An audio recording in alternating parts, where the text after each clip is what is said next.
welcome to Alignment Unknown's first non-streamed video. I'm Mike, and today I wanted to have a look at how to D&D's video titled Character Death and Dark Gifts for Curse of Strahd. I'll leave a link down in the description. Please check out the original video. It will be of particular interest to those planning on running the Curse of Strahd campaign. Also, if you're wanting to play in this particular campaign, you might want to stop watching now because this video might contain some spoilers. I'm going to do my best not to throw spoilers around like candy, but it may contain light spoilers, and I know some people may want to play the campaign without knowing anything about the campaign world whatsoever. Consider yourself warned. Okay, so Mr. How to D&D explains why we should be concerned with death in the Curse of Strahd campaign. And the problem with the Curse of Strahd is that death is not a release from Barovia. One of the provisos for this particular demi-plane, you might say, this horrible place, is that no soul can leave it. It is always trapped in the mist. There's no way of actually escaping this location. So that And a bit later, he gives some examples of how he would recommend handling player deaths in this particular campaign.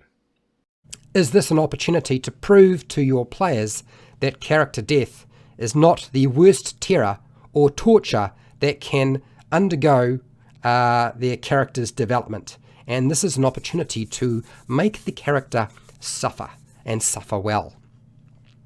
So there are, from the Dungeons & Dragons Adventurers League, there were a number of dark gifts that they suggested that you could use. So things like your eyes melting away so that you wind up with blind sight up to 60 feet. You can't see any further than that.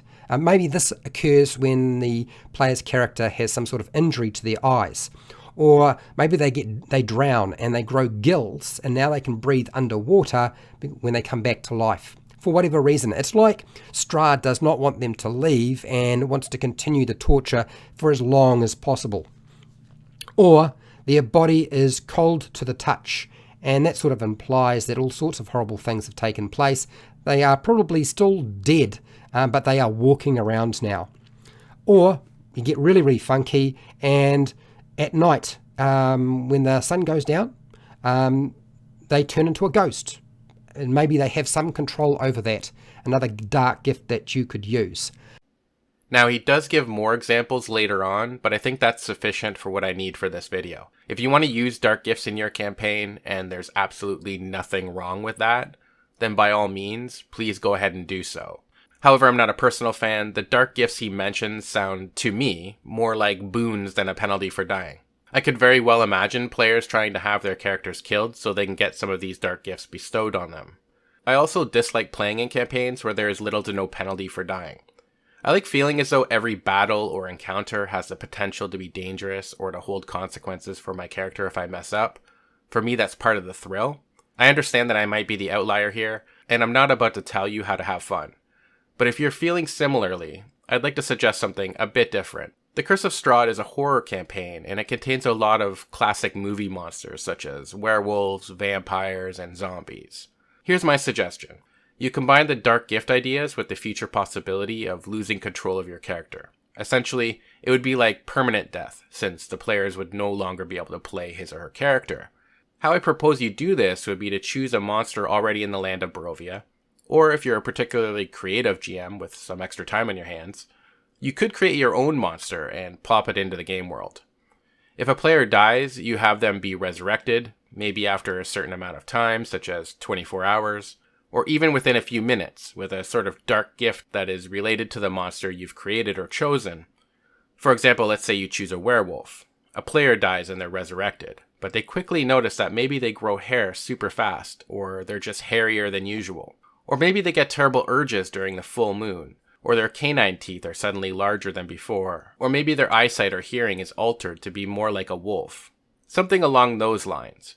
And after a certain amount of deaths, their character becomes that monster, and the player essentially no longer has control of that character. Maybe you allow 3 or 4 deaths before that happens, and the signs of the total transformation become more and more visible and obvious to the character, their party, and anyone who is looking at them. Maybe a good portion of the monsters that live in Barovia are past adventuring parties who died and were transformed. Maybe you scatter clues around the game world, such as an old diary chronicling a past adventurer's frightening transformation, or a half-mad dwarf who is mostly transformed and begging for the players to help them. I feel as though this will add urgency to your campaign setting and an extra layer to your game world. Instead of the dark gifts simply giving you something extra, it's a warning to the players that their time may be running out. But what do you think? If you're a DM who is running or thinking of running this campaign, how will you be handling player deaths? Let me know in the comment section below. Thanks for watching, and I hope to have more videos like this one uploaded in the near future. If you have any suggestions for a topic you'd like me to cover, please let me know in the comment section. Take care.